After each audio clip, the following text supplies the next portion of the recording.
Hello, you amazing, talented artist. Thank you so much for joining me on today's video. Today, we will be learning how to paint our little mer bunny friend. So in the previous video, I showed you how I draw one, how you can draw one, as well as inking. But now in today's video, I'm going to show you how we actually paint it with watercolor. So I'll talk a little bit about what I use. The palette I use the most is this one. I've had this for pretty much 4 years and I'm still going through it. It's a Winsor & Newton palette, and it's got 12 different shades in it. 1, 2, 3, 4, 5, 6, 7, 8, 9, 10, 11, 12. Yes. And then there's little 3 areas here where you can mix the colors in. So I use this one a lot. I also have this which I have tube watercolor paint that I put into each of these spots, and then I go in with my brush and wet it, and these little blue globs last a long time. So I use these palettes a lot, and I even have these little, like, I don't know, my grandma gave these to me. And they are lasting a long time, and I have one of each of these shades, so primary colors, so I can use those to make a lot of different shades. So those are some of the most popular ones I use for painting. And other than that, I use for the really vivid colors, I use Dr. P.H. Martin. These are really crazy awesome. They are super bright and pigmented. So I will definitely make another video where I'll show you how I use these. But for this one, we'll just stick with basically these 2 palettes here. Alright, so we got our jar of water. Please don't judge me how nasty that is. It gets used a lot. I need a nicer one, but I'm sure I'm not the only watercolor artist with a kind of a gross looking jar. So anyways, let's get into painting this bun. So first we want to decide what color the bunny is. So usually I either do like gray, there's black, there's brown, or sometimes it's white, and I go in with sort of some like multicolored hues, which is really fun for me to do. So it just depends if I'm trying to make a more natural bunny or like a more like multicolored one. So today I will show you how I, like, say we have a white bunny, how I go in and shade with different colors. I really love cool colors. Those are like my favorite. Or when I say cool, I guess I mean like teals and blues and greens and purples. And I don't use it quite as much as far as like orange and yellows and stuff. I use a little bit, but those are just what I tend to go to. So I'm just gonna start getting into it. Basically, I just start picking some cool colors that I like, that I want to add in, dipping the brush in there and making it like pretty wet on the paper so that the colors can really mingle together. And you want to be careful not getting too like dense or too much paint on your brush, because this needs to be pretty light, this shading, because it's kind of pastel colors. That's a good way of putting it. Like, they're kind of pastel-y. So that's what I'm going for here. So I just kind of blot it in the shaded kind of areas mostly. Alright, so yeah, usually I'll kind of put water down, then add a little bit more paint. And then just kind of let it do its thing, because that's watercolor. You can kind of tell it what to do, but sometimes you can't, so that's what's fun about it. So I'll put a little teal in there, kind of like that, and the blue, and that fuchsia kind of color kind of mix together and make a nice little purple color, and that's always good.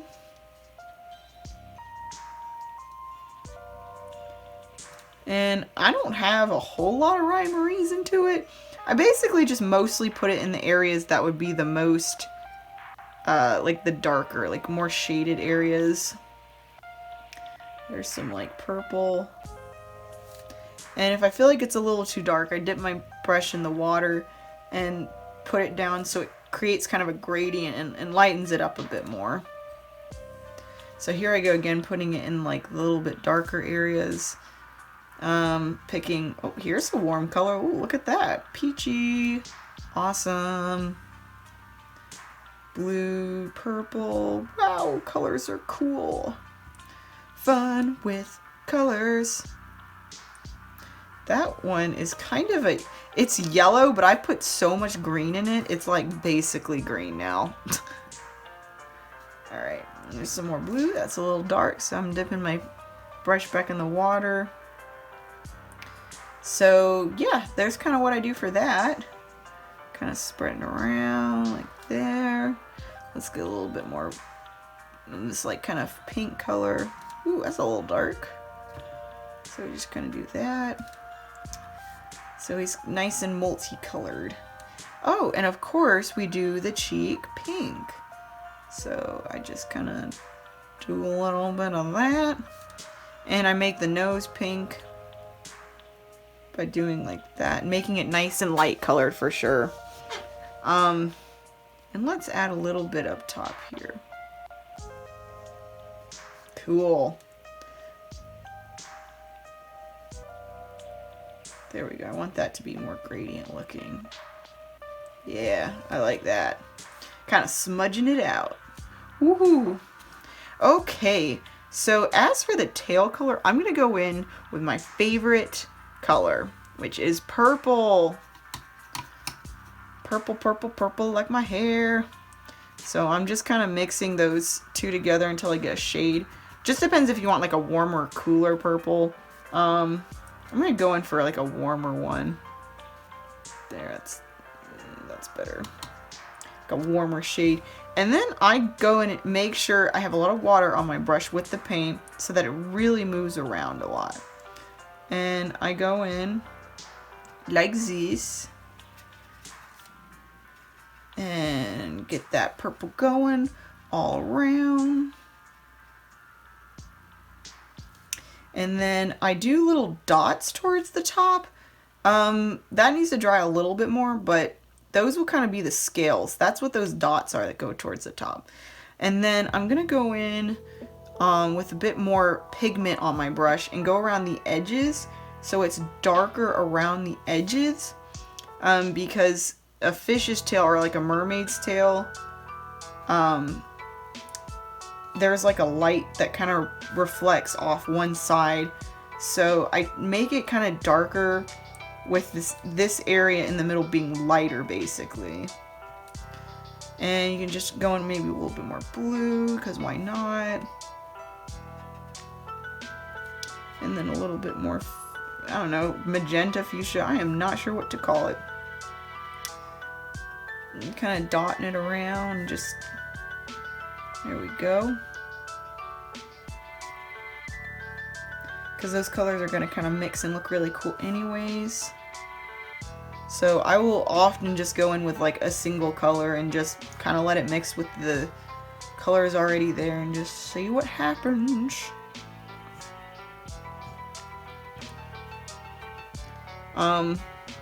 And since I feel like that could be a tad lighter in there, you can go in with like a paper towel, and since it's still a little damp on the page, I'm just gonna go in and like blot it gently like that. If it's too dry, you want to dampen it a little bit. And let me go a little higher up. There we go. And fill in, there we go. Now it's nice and shimmery.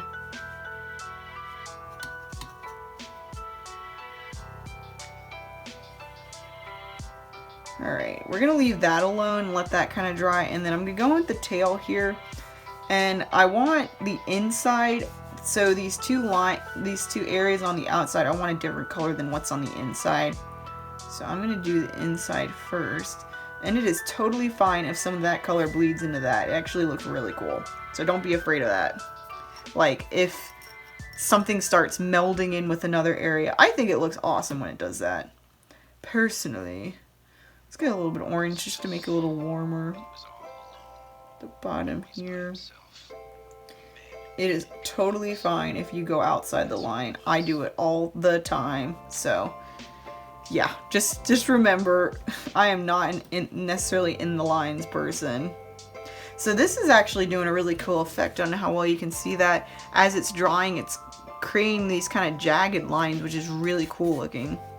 I feel like I want to do maybe a bit more up top here, just to give it a bit more layering. A little bit more pink. Ooh, it's too dark. Whoa. There we go. So let it dry, letting it dry first and then going in.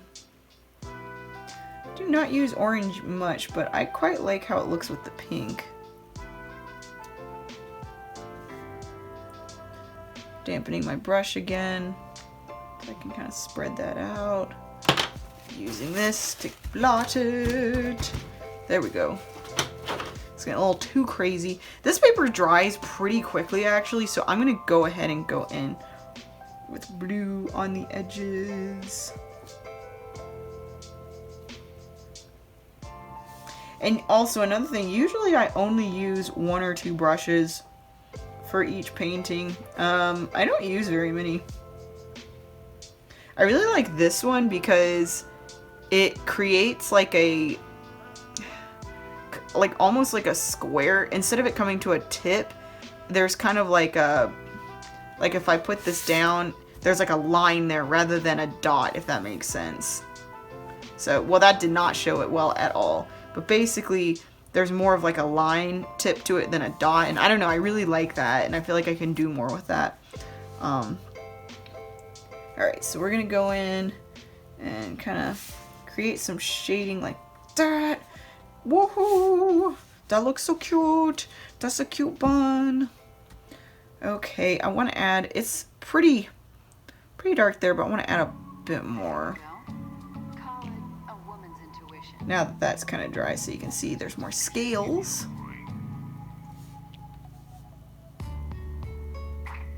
Dot dot dot, forward scale. Scale bunny.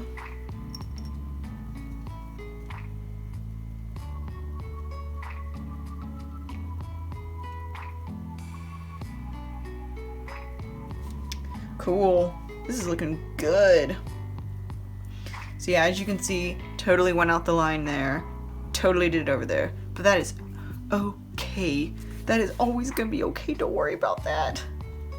Especially with watercolor, like, that's why I love watercolors. You're supposed to get kind of like messy and chaotic with it. Chaotic. Alright, this is starting to dry a bit more up top. I'm pretty happy with that. While this is gonna dry, I'm gonna show you another thing I do for detailing, which hopefully, okay, good.